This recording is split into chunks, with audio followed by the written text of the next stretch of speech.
जुड़ गए हैं दीपन मेहता जी। दीपन जी गुड आफ्टरनून। तो मार्केट में खैर और भी फैक्टर्स हैं जिसकी वजह से मार्केट गिरा है, लेकिन एक प्री बजट नर्वसनेस भी है टैक्स को लेकर, खासतौर से short term capital gains tax को लेकर। आपका क्या व्यू है? या गुड आफ्टरनून अनुज, और आपके शो को इनवाइट करने के लिए बहुत बहुत धन्यवाद। आई डोंट थिंक के मार्केट को बजट की वजह से कोई नर्वसनेस है। I think it has more to do with the other factors जो आपने काफी हद तक डिस्कस किए हैं, specially surrounding research report on Adani group. और वैसे खास मार्केट की कोई एक्सपेक्टेशन नहीं है बजट से। और अगर कैपिटल गेन्स टैक्स में कुछ अगर चेंजेस आते हैं, so if and when they come I think we can review it. But I don't think capital gains की वजह से मार्केट में नर्वसनेस है। It is for other reasons. In fact अगर बजट अच्छा आ जाता है तो जो पूरा न्यूज फ्लो है, जो सेंटिमेंट है, और जिस हिसाब से माइंड स्पेस अभी ऑक्यूपाई हो रही है on other aspects, will then again shift back to the fundamentals of the economy, और कौन से सेक्टर्स को फायदा हो रहा है और आगे चलते किन किन सेक्टर्स में निवेश करना चाहिए based on what the budget has declare. Specially expenditure side budget ये बहुत ही इंपॉर्टेंट है फ्रॉम स्टॉक मार्केट पर्सपेक्टिव। अब आपने कहा क्योंकि वो दूसरे मुद्दे ज्यादा मार्केट पर को प्रभावित कर रहे हैं, आपने अपने आप को फिर पोजीशन कैसे किया है Deepan? Because this was a bit of a shocker. लगातार 3 दिनों में जिस तरह की सेलिंग हुई है मार्केट में, और जिस तरह से एक ग्रुप पूरी तरह से सेंटिमेंट को बिगाड़ रहा है, आप इस समय अपने आप को कैसे पोजीशन कर रहे हैं? Not only in the Adani group stocks, more importantly in banking counters जहां पर वो कोलैटरल डैमेज ज्यादा है। देखिए, बैंकिंग काउंटर्स पर इतनी ज्यादा फेयर नहीं है based on the particular fall out, क्योंकि अभी भी ये सभी जो अकाउंट्स है they are standard, they are absolutely good in the books of the bank, और ओवरऑल एक्सपोजर भी काफी कम है। तो ये जो करेक्शन है, अगर आप बैंक्स में अंडरवेट है then it's a good chance to get equal to overweight in banks. Banks में कम से कम आपका 30 to 40% का वेटेज होना चाहिए पोर्टफोलियो में, और अगर आप इससे कम है तो this is a good idea to good opportunity as well. जो अच्छी गुड क्वालिटी बैंक है उसमें निवेश कर सकते हैं। और आपने देखा होगा कि बैंकिंग कंपनी के जितने भी नंबर्स आए, आंकड़े आए हैं, बहुत ही बढ़िया आए हैं, whether it is private sector banks, large cap, mid cap, और even the public sector banks. So this is a good chance to get more and more exposure to banks. और बाकी बात रही अडानी ग्रुप की, आई थिंक इन्वेस्टमेंट अभी investor अभी इन कंपनियों को, I would say they were just getting to know this companies better, और इतनी ज्यादा निवेश नहीं है from the portfolio that we are looking at. पर हाँ, ट्रेडिंग इंटरेस्ट है वो काफी ज्यादा था अडानी ग्रुप कंपनीज में, और ये जो ट्रेडिंग सेंटिमेंट है in these companies that has certainly got impacted. But from a investor perspective I don't think there is much of a negative follow. जी, स्पेशली मैं बात करूंगा मिड कैप बैंक्स की और डेडिकेटेड पीएसयू बैंक्स की। आपने I hope I mean last 3-4 दिन में इनके exposure towards Adani group read भी किए होंगे। आई मीन एसबीआई का ये प्राइस डैमेज, कैनरा बैंक का ये प्राइस डैमेज, बीओबी का प्राइस डैमेज, दरअसल इन 3 दिन से पहले एक बहुत स्ट्रॉन्ग लास्ट 3-4 क्वार्टर्स के बाद ये सारे के सारे बैंक्स मोमेंटम में थे। तो इस प्राइस डैमेज को स्पेशली इन पीएसयू बैंक्स आप कैसे देख रहे हैं? और क्या ये, मान लीजिए कैनरा बैंक आज से 4 दिन पहले चेजेबल नहीं था और जो डिप आया, या फिर एसबीआई चेजेबल नहीं था, ये डिप जो आया, इसको कैसे अप्रोच करेंगे इस डिप को आप? आई थिंक ये एक ट्रेडिंग अपॉर्चुनिटी है पीएसयू बैंक्स में, क्योंकि इवेंचुअली आई थिंक ये जो अडानी का जो स्टॉर्म है दैट विल ब्लो ओवर। ये जो बिकवाली है वो सेटल डाउन हो जाएगी, एंड द एंटायर जो भी कंट्रोवर्सीज है they will move into the background. और धीरे धीरे I think investors start looking at the actual numbers that these companies have declared, और जो नंबर्स आए हैं और आने वाले हैं वो बहुत ही बढ़िया है। So I think that it's a trading opportunity. और अगर आपके पास इन्वेस्टमेंट है कंपनी में, तो I would certainly not like to sell off because of this particular news flow. जैसे मैंने कहा है, हमारी राय में जो अडानी ग्रुप कंपनीज में बिकवाली आ रही है, that's more to do with over valuation. एक एनालिस्ट में कंसेंसस है कि lot of the companies are over valued in the Adani group companies, और ये जो ओवर वैल्यूएशन है वहां पर हम करेक्शन देख रहे हैं।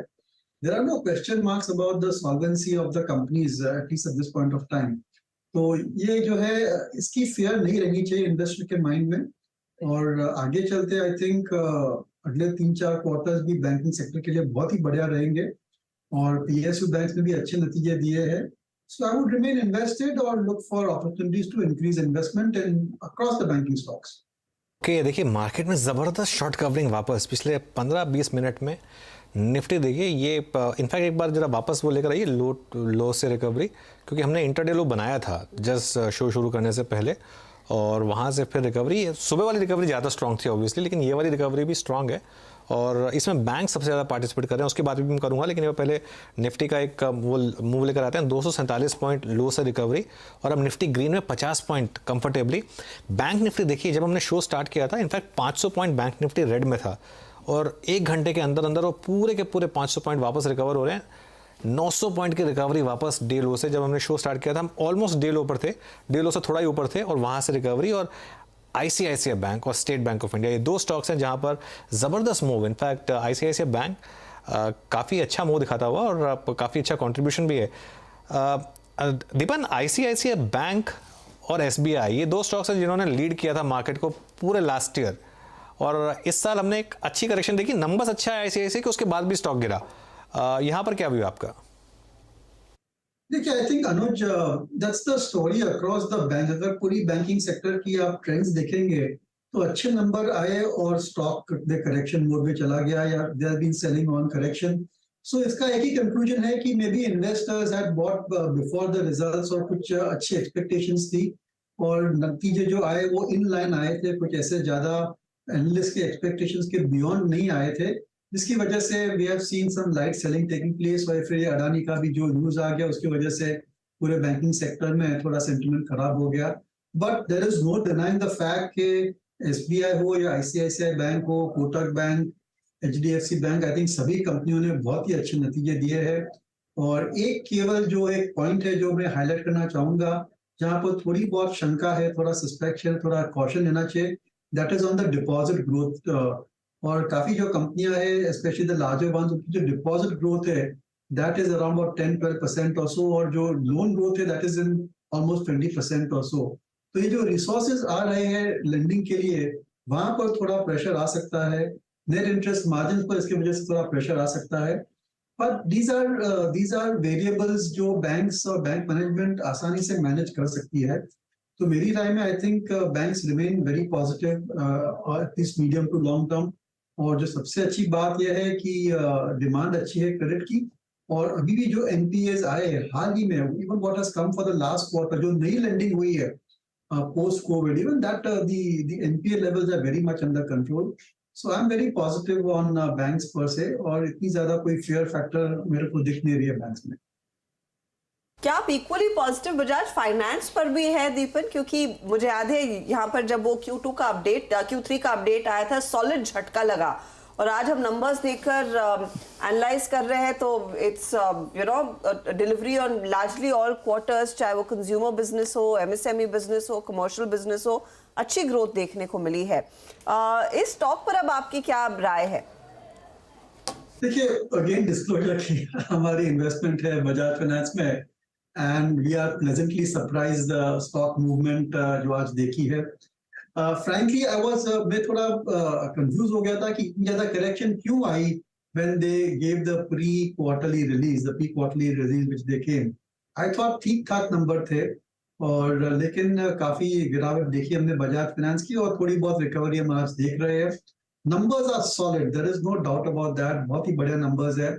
और एक इन्वेस्टर की ये जो शंका है, जो कॉशियस है कि उसकी वैल्यूएशन बहुत ज्यादा है, तो उसके लिए मैं यही कहना चाहूंगा कि आप बजाज फाइनेंस के जो रिटर्न ऑन इक्विटी नंबर्स देखेंगे ना, that is in the mid 25% और देयर अबाउट।